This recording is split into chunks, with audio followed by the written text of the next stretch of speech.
आज आपण सोडवणार आहोत इरा सेशन 42। सगळ्यात पहिले आपल्याला सेशनचा परिचय पाहायचा आहे।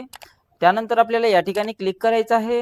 या ठिकाणी क्लिक केल्यानंतर यामध्ये जेवढे काही आपल्याला व्हिडिओ वगैरे दिलेले असेल ते सर्व व्हिडिओ आपल्याला याच्यातून पाहून घ्यायचे आहे। त्यानंतर आपल्याला याच्यातून एक नॉलेज चेक दिलेला आहे, तर नॉलेज चेकवर क्लिक करा। त्यानंतर इथून स्टार्ट करायचं आहे। तर यामध्ये बघा 5 प्रश्न दिलेले आहे। पहिल्या नॉलेज चेकमध्ये चॅटबॉटची प्रॉम्प्टला रिफाईन केल्याचा रिझल्टवर कसा परिणाम होतो म्हणत आहे। तर कशा प्रकारचा परिणाम होतो, तर अधिक तपशील आणि सखोल एक्सप्लोरेशनला प्रोत्साहन मिळते, हे त्याचं उत्तर असणार आहे। रोहितला डिफेक्टिव्ह वस्तू मिळाल्याने तो एका ग्राहक सेवा बॉटशी संपर्क साधतो, त्याला सर्वात पहिले कोणता इंटरॅक्टिव्ह प्रॉम्प्ट दिसेल म्हणत आहे। तर कोणता दिसणार आहे, तर याचं उत्तर ऑप्शन नंबर 3 असणार आहे। त्यानंतर सेव्ह अँड नेक्स्टवर क्लिक करा। एआयच्या लिखित प्रॉम्प्टमध्ये अचूकता असणे महत्त्वाचे का आहे म्हणत आहे। तर का महत्त्वाचे आहे, कारण यामुळे एआयला इच्छित आउटपुट समजण्यास मदत होते। ऑप्शन नंबर 4 हे त्याचं उत्तर आहे। व्हिज्युअल प्रॉम्प्ट्स प्रभावीपणे कार्य का करतात म्हणत आहे। तर कार्य का करते बघा, तर लोक व्हिज्युअल माहितीवर सहज प्रतिक्रिया देतात, म्हणून याचं उत्तर ऑप्शन नंबर 2 आहे। एआयच्या इंटरॅक्शनमध्ये प्रॉम्प्टची प्राथमिक भूमिका कोणती असते म्हणत आहे। तर याची प्राथमिक भूमिका कोणती आहे बघा, तर युजरच्या इनपुटला समजून घेण्यासाठी पाया म्हणून काम करणे, हे त्याचं उत्तर आहे। त्यानंतर सेव्ह अँड नेक्स्टवर क्लिक करा। यस बटनावर क्लिक करायचं आहे। तर अशा प्रकारे आपलं पहिलं नॉलेज चेक सोडवणं झालेलं आहे आणि ते स्कोर्स आपला पूर्णपैकी पूर्ण इथं आलेला आहे।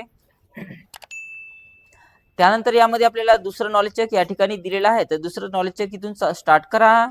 स्टार्ट बटनावर क्लिक करायचं आहे।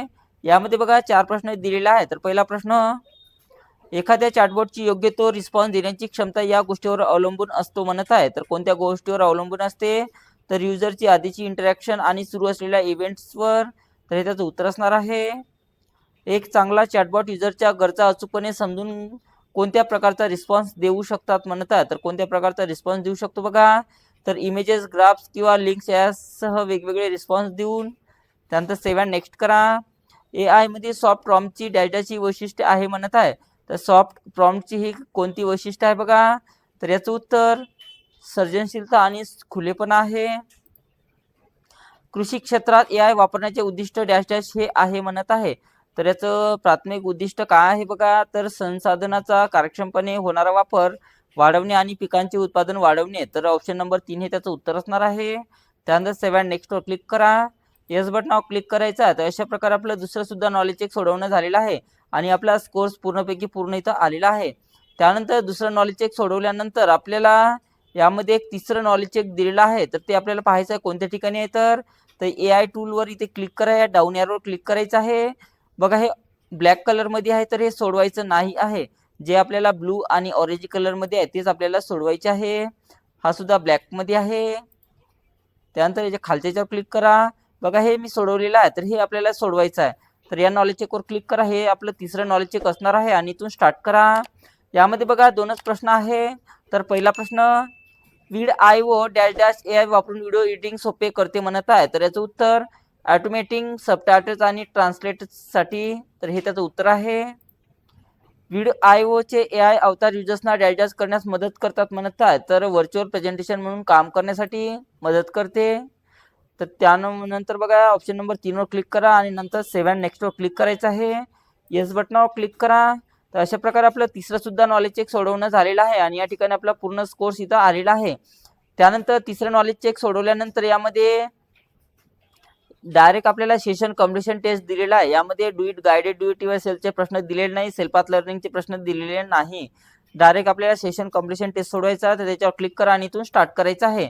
यामध्ये बघा एंड टेस्ट मध्ये आपल्याला 5 प्रश्न दिलेला आहे। तर पहिला प्रश्न, तुमचे टीचर कम्प्युटर स्टोरेज समजावताना सांगतात की हार्ड डिस्क मध्ये डेटा ट्रॅक्स आणि सेक्टर्स मध्ये साठवलेला जातो, या प्रकारचे व्ह्यूला काय म्हणतात म्हणत आहे। तर या प्रकारचे व्ह्यूला आपण काय म्हटले जाते, तर फिजिकल व्ह्यू म्हटले जाते। त्यानंतर सेव्ह अँड नेक्स्टवर क्लिक करा।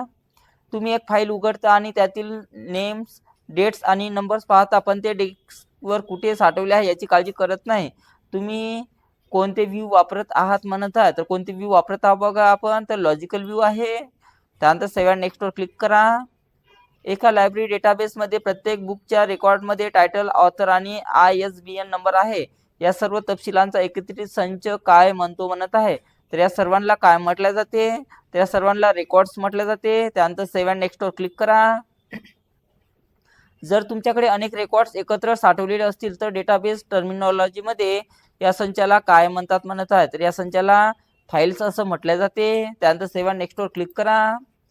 जर एक फाईल खराब झाली तर कधी कधी अनेक रेकॉर्ड नष्ट होतात. हा धोका निर्माण कोणत्या गोष्टीवर अवलंबून असतो म्हणत आहे, तर या सर्व आपण फिजिकल स्टोरेज मेथडवर अवलंबून असते, हे त्याचं उत्तर आहे. त्यानंतर सेव्ह अँड नेक्स्टवर क्लिक करा.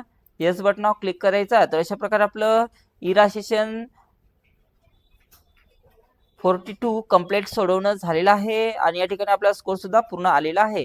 तर अशा प्रकारे आपलं इरा सेशन 42 सोडवायचं आहे.